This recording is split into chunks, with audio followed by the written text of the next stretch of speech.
Aujourd'hui, nous commençons la deuxième partie de cette virée dans le Massif central. Désormais, toutes nos destinations seront du côté est de Clermont-Ferrand. Nous commençons cette journée en prenant le premier train à destination du Puy-en-Velay.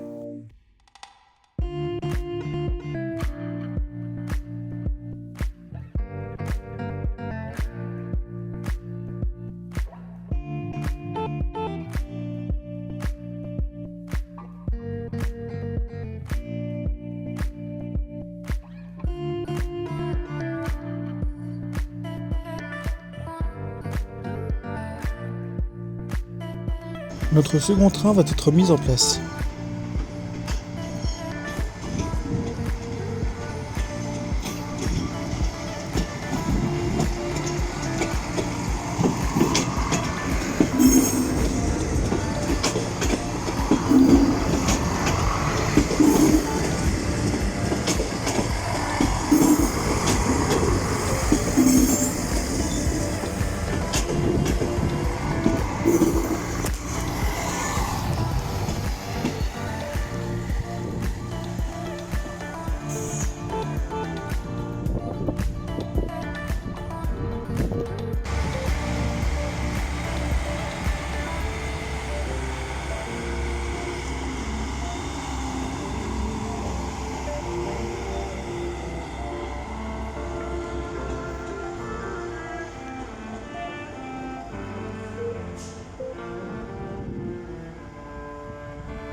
Ce train est à destination de Saint-Étienne.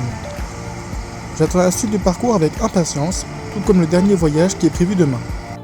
Il y a une petite particularité. Les X62 13500 de l'ancienne région Rhône-Alpes ont été les seuls engins de cette série à être équipés d'un compartiment de première classe qui est aujourd'hui déclassé. Je fais le curieux et je pars m'installer dedans pour ce voyage.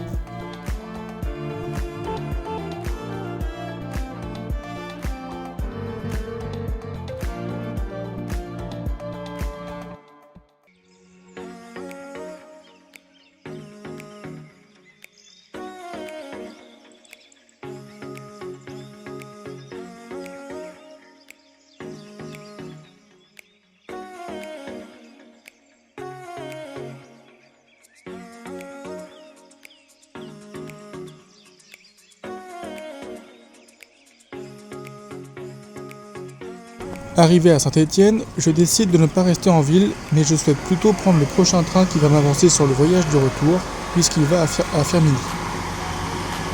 Cette année-là, je ne connaissais pas encore les particularités du réseau de tramway stéphanois. Aujourd'hui, avec le recul, je serais probablement resté plus longtemps à Saint-Étienne afin d'aller observer tout ça.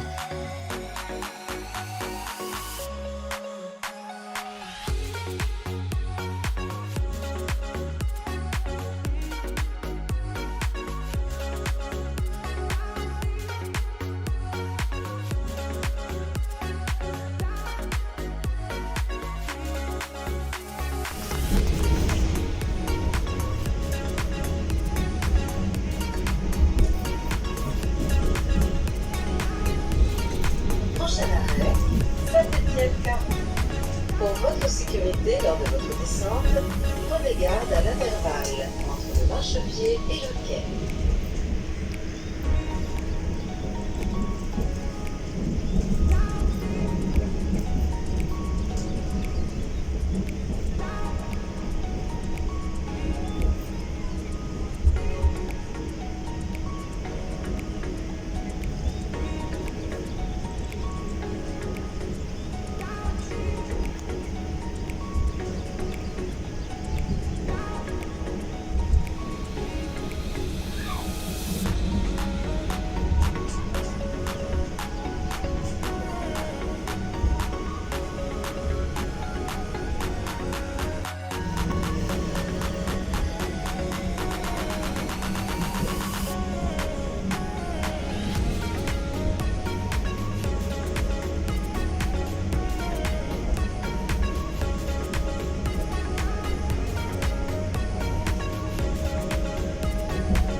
Pour la petite anecdote, ce jour-là, il y a eu un grand orage dans les environs. Une fois arrivé à Firminy, l'orage éclate. Après avoir pris les bons renseignements sur la réutilisation du matériel précédemment emprunté, le choix retenu consiste à rester à l'abri à l'intérieur, étant donné que la gare était fermée ce jour-là. Au bout de 40 minutes, juste avant que le train ne reparte, la pluie s'arrête peu de temps avant. On peut dire que je suis passé entre les gouttes.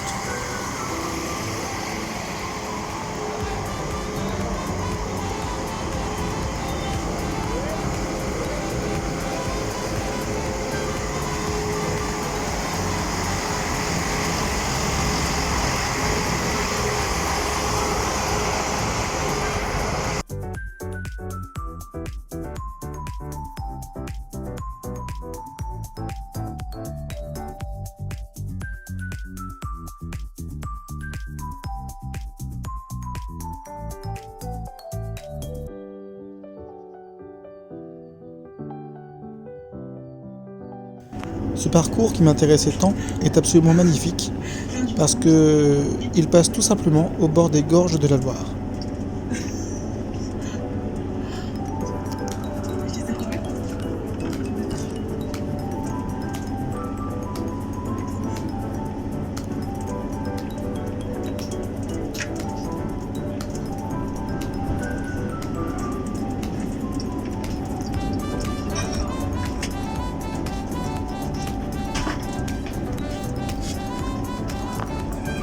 Nous a aidé à accrocher les vélos. Quand on est arrivé à Lyon, il y avait quelqu'un sur le quai qui nous a indiqué la rampe pour pas qu'on puisse y aller. Et puis quand on est arrivé là. Ça y est, pareil. Non, elle est déjà pour monter dans le TGV. C'est le TGV. Enfin, c'est à peu près des trucs similaires quand même. Ça, c'est pas toujours complètement. Oui, oui, c'est sûr. Parfois, ça l'est. Ouais, tu dis que c'est une fois faire Non, j'ai pas dit ça. J'ai dit qu'il y avait la route qui permet de descendre les côtes de la Loire. Et là, elle ne fait pas la Loire partout parce que c'est pas. Regarde la brume, merci. Il pleut là. Ouais, et là, il pleut.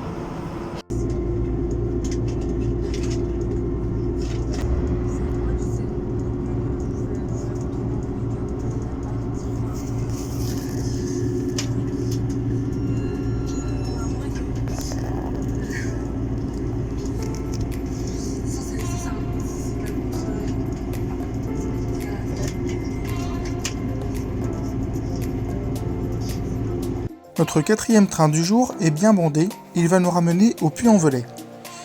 Il y a quelque chose que je n'ai pas encore abordé dans cette saga, ce sont les rencontres avec les autres voyageurs dans le train. Chaque voyageur rencontré a son expérience qui est toujours très plaisante et très intéressante à écouter. Dans ce train, j'ai rencontré une pèlerine qui parcourt le chemin du Puy-en-Velay à Saint-Jacques-de-Compostelle, section par section. En novembre 2022, elle avait parcouru la section du Puy-en-Velay à Moissac. Aujourd'hui et demain, elle se rendra à Moissac pour continuer en direction des Pyrénées. Arrivée au Puy-en-Velay, Madame aura la gentillesse de me montrer certains points emblématiques de la ville tout en continuant à échanger. Au bout de 2h30, il est temps de retourner à la gare pour prendre le dernier train qui va me ramener à Clermont-Ferrand.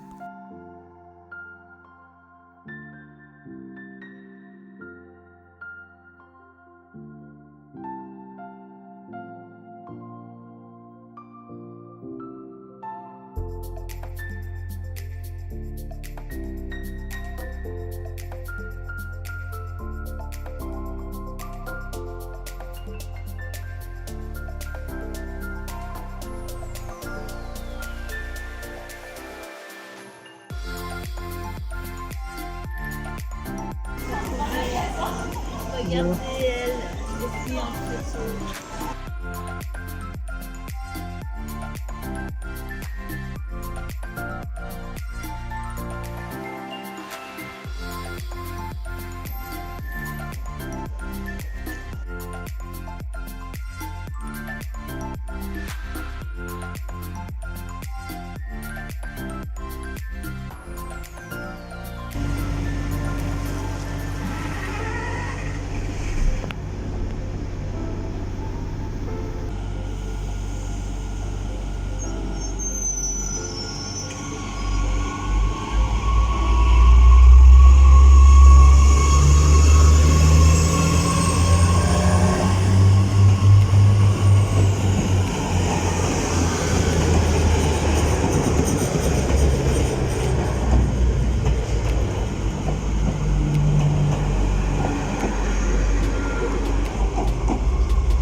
La ligne qui bifurque depuis la gare de Darsac est une ancienne ligne qui a été déclassée et revendue aux collectivités locales.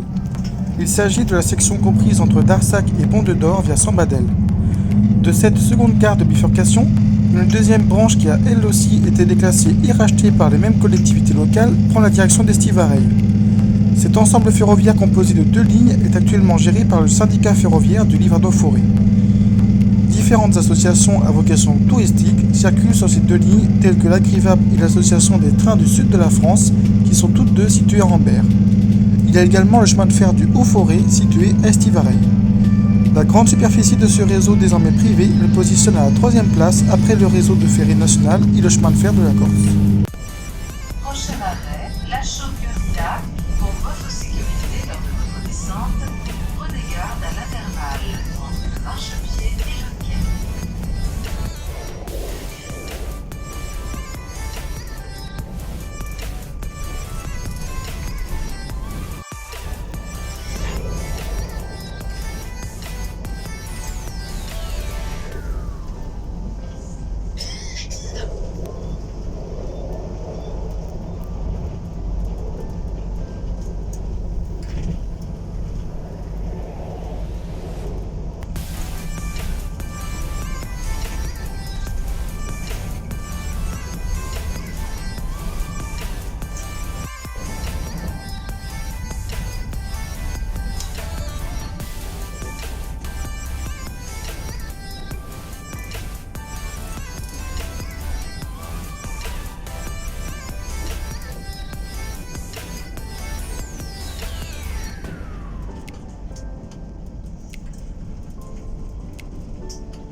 En espérant que ce voyage vous aura plu, on se retrouve demain pour le dernier jour de voyage sur place avant notre grand retour en Bretagne.